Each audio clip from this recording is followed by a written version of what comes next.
this is our country. There's pilferage. There's this. That is an excellent job. But the reporter that did that and the journalist that did that was ignorant. Ignorant because they do not know the higher, dirty dimension of the game. That's why some of us, when it was happening, we laughed. But some of the security chiefs in this country, some of us spoke to them. It might interest you to know that some journalists in Nigeria are not patriotic. No, some are, some are, some are not. Some are not. Some do not even believe in this country. I know. Some are working against the progress of this country. That I know. Some yes. are in the payroll of some of the people destroying this country. That is a fact. And they will never report anything positive about Nigeria. I will come to that. Thank you. Continue. I will come to that. Now, Babangida left. General Abacha came to power. When General Abacha came to power, numerous things happened. First of all, he was also confronted by IMF, World Bank, and some of these instances on the same issue that led to the failure of General Buhari when he was military head of state, currency devaluation. General Abacha now fought to say, instead of that, we shall establish economic council that is strong and big enough, and we will comply based on practicality. Naira was tagged, everybody knew, to 82 in black market, 22 in official rate. That was the first time Abacha shot himself on the foot. The second, Abacha now didn't stop there. He said, there are opportunities open for us to create LNG for Nigeria and for Africa. A source, correct. A source for us to fall back to as a rich country that is blessed. Abacha shot himself, number 3. Second, Abacha had an option to allow all the refineries to die. So there will be importing oil. Abacha refused. It was in this process, I will tell you something here, that is my own experience. One of the GMDs ran to me in the night and said, and I quote, my life is in danger. The memo was submitted. GMD of NNPC. GMD of one of, MD of one of the refineries. He came to me, he later became GMD. He talked to. He said I should save him. What? He said there are some certain forces from the Ministry of Petroleum and NNPC itself that have submitted memo to the president. He said everything in that memo, all the hundreds of millions of dollars are lies. How? He now come to tell me. He said, don't you see, go take the memos and take a look at them. We opened the office of the president late in the night. I brought out all these memos and we went through. We took dictionaries and get any type of dictionary in the world. These spare parts, they said, to be able to achieve turnaround maintenance. Look at this word. I saw a word I cannot pronounce.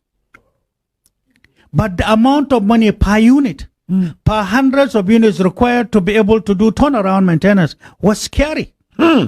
He said, pronounce these numbers. Okay, let's look for it in dictionary. Anything. Okay, let's look at petrochemical dictionary. Began to resort to call people no meaning. Fabricated words. They fabricate what they do. If, for example, television, the word television is in dictionary. Before the word T, they will add some figures and some name and some letters. In between television, they will add some more. At the end, they will add some more. How do you pronounce it? That is the way it is. Now you see allocated to that. Say per unit, for example, $50,000 times 3,000. In the meantime, is nothing. It's just a game. So at the end of the day, you see, to be able to do turnaround maintenance, the colossal amount of money is too huge. And it's even enough to build fresh refineries. Even medium refineries at the end of the day. And then the moment you do turnaround maintenance, you will be settled with the word sabotage. Is no longer functioning. Brain box, brain this. At the end of the day. So presidents over presidents and presidents, they have not spoken. But I know numerous presidents of Nigeria have had these colossal problems. It was a game. Just for you not to produce. You have oil, you can't manage. Is stage managed. Nigerians are used as agents, and then they retarded Nigeria. In every inch, they were making money. These were type of games. This happened with me. Now, another thing was the issue of Vision 2010. After Abacha left, was halted. He couldn't go. PTF was halted. It couldn't go. The issue of plan for dredging were halted. These were to make Nigeria great.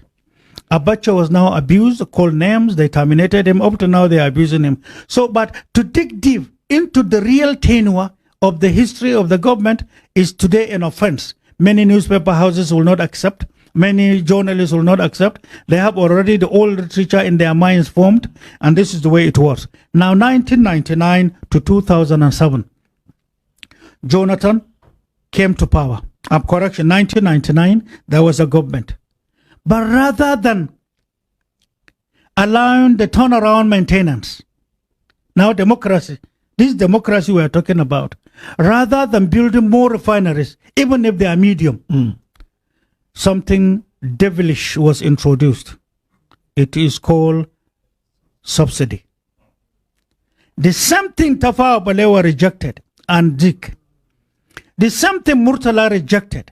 The same thing Gawan rejected that gave birth to their exits now was reintroduced in a bigger manner, in the dirtiest manner. At this time, some new additional types of bunkering were introduced in Nigeria, which is the type Channel newspaper just discovered oil theft lately. It's an old thing. There are too many in thousands and thousands in your onshore, offshore locations where you have your riches. Nigerians are far away from knowing this. So, that came to the fore. The subsidy continued till this moment. And then refineries were stopped from working. But importation was the order. Now this continued until President Jonathan came. President Jonathan came and Okonjo-Iweala took it upon herself, knowing the colossal of money being spent as Minister of Finance. Out of patriotism, out of love of Nigeria, knowing the resources we have, she stood her ground. What happened to her? Her parents harassed, her mother kidnapped. She had to keep quiet. Subsidy had to continue. All the rallies we have had on subsidy, the elites involved are taking money to get it promoted. And nobody could stop it. The government of the day, President Buhari, in one of his promises, campaign promises to Nigerians, is what? Stop subsidy. He said so. And then the major question he asked in one of his campaigns is, who is subsidizing who? When we get there, we'll sort it out. He has been here 7 years plus, subsidy is getting stronger. The question is whose investment is the subsidy? Who is killing the refineries? You are now discovering more oil in Northeast. What is to come? There are already investments going on another type first of bunkering. Another type, bunkering on land, away and far away from sea. We are going to see something unless we have a leadership that care for Nigeria, that will carry Nigerians along, that will get Nigerians educated, that will create a barrier from this monster and the managers of the monster at home and outside. We are in for a very big problems. And so the tiny little peanuts they are being given, many of our elders, many of those who are opportunistic, they found themselves in places, whether as civil servants or as politicians, are the problems of this country, not the majority poor who don't even know what is going on. Another, this is as at today. Now the question I'm talking about, this is concerning oil only. Oil that we have and Northeast in Nigeria. Northeast, to start with, designed by God Almighty, is the richest part of Africa. Nobody, no part of Africa is as rich as Northeastern Nigeria. Anything on Eastern Nigeria is rich. Southeast, the amount of stones, the amount of oil and gas, coal and gold are enormous. People don't know. You see in Southeast, even this red sand you see, that in the ancient day, when people get married, they take the red sand and adorn their huts. It's gold. Gold? Yes. Chinese are taking it today in hundreds of thousands of containers. They are taking it to the sea. You don't have the machine to refine it. But for how long have they been doing that? And at any time you ask, they say, no, we are taking your son to prepare fertilizer for you. And then immigration, custom, and police every day. That's why Custom, if they are to talk to at the departure point, in all our seaports, Port Harcourt, Calabar, Warri, Tinkan Island, Apapa Port, ask custom.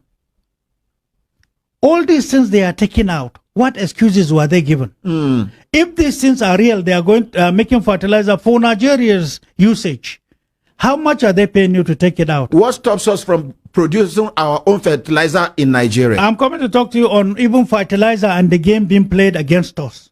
So, Fertilizer alone is another heavy, serious, dangerous matter. This is going on.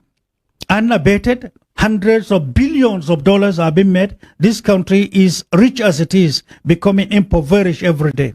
I give you an example before I go into agriculture, fertilizer. The budget 2022 is a budget of deficit.